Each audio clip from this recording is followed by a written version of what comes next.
নমস্কাৰ। যোৱাকালি 18 তাৰিখে বৃহস্পতিবাৰে সন্ধিয়া 7মান বজাত কঠীয়াতলী কামপুৰ ৰোডত এখন পাণ দোকানত হঠাৎ এক ঘটনাই সমগ্ৰ কঠীয়াতলী তথা অসমবাসী জোকাৰণি সৃষ্টি কৰিছে।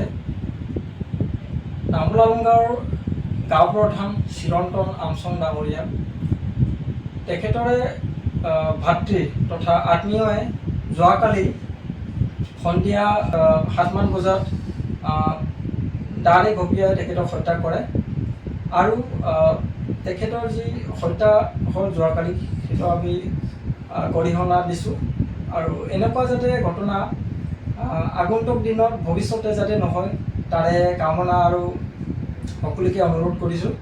যোৱাকালি যিটো ঘটনা হৈ গ'ল হয়তো কঠীয়াতলীবাসীয়ে জ্ঞাত যে এনেকুৱা পূৰ্বতে আমি ঘটনা কেতিয়াও কঠীয়াতলীত দেখিবলৈ পোৱা নাছিলোঁ আৰু আমি কেতিয়াও তেনেকৈ কামনা নকৰোঁ যে ভৱিষ্যতৰ তেনেকৈ এটা ঘটনাটো বিশেষকৈ কঠীয়াতলীবাসীৰ এনে এখন ঠাইত হওক। বিশেষকৈ সকলোৱে জানে যে কঠীয়াতলী এখন পিচফুল ঠাই, শান্তিপূৰ্ণ এখন ঠাই। গতিকে শান্তিপূৰ্ণ এখন ঠাইত এনেকুৱা এটা ঘটনাই সকলোৰে মনত এতিয়া অলপ ভয়ৰ সৃষ্টি কৰিছে। গতিকে তেনেকুৱা যাতে ভৱিষ্যত দিনত তেনেকুৱা ঘটনা নহওক তাৰে মই সকলোকে অনুৰোধ তথা সকলোকে প্ৰাৰ্থনা জনাইছোঁ। বিশেষকৈ তেখেতৰ যি আজি শুকুৰবাৰ দিনাখন আজি শৰীৰটো সৎকাৰ কৰা হয়।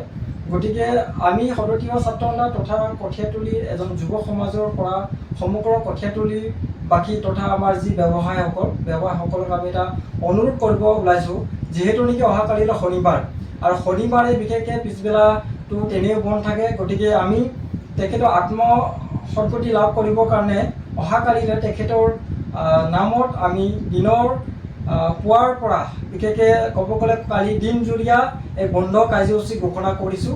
মই আশা কৰোঁ সমগ্ৰ কঠীয়াতলীবাসী ৰাইজে তথা আমাৰ ব্যৱসায় প্ৰতিষ্ঠানৰ প্ৰতিজন জ্যেষ্ঠসকলে তেখেতৰ আত্মাৰ সদ্গতি কামনা কৰি অহাকালিলৈ তেখেতৰ নামত যাতে দিনজুৰীয়া বন্ধ কাৰ্যসূচী পালন কৰে। লগতে তেখেতৰ পৰিয়ালবৰ্গলৈ আমি সমবেদনা জ্ঞাপন কৰিছোঁ।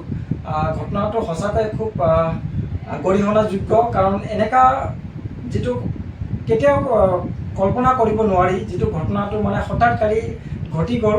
গতিকে মই পুনৰবাৰ অনুৰোধ কৰিম বা ৰিকুৱেষ্ট কৰিম সকলোকে যে এনেকুৱা ঘটনা যাতে আমি পূৰ্বতে নাই দেখা আৰু ভৱিষ্যতে যাতে এনেকুৱা ঘটনা আমি নেদেখোঁ।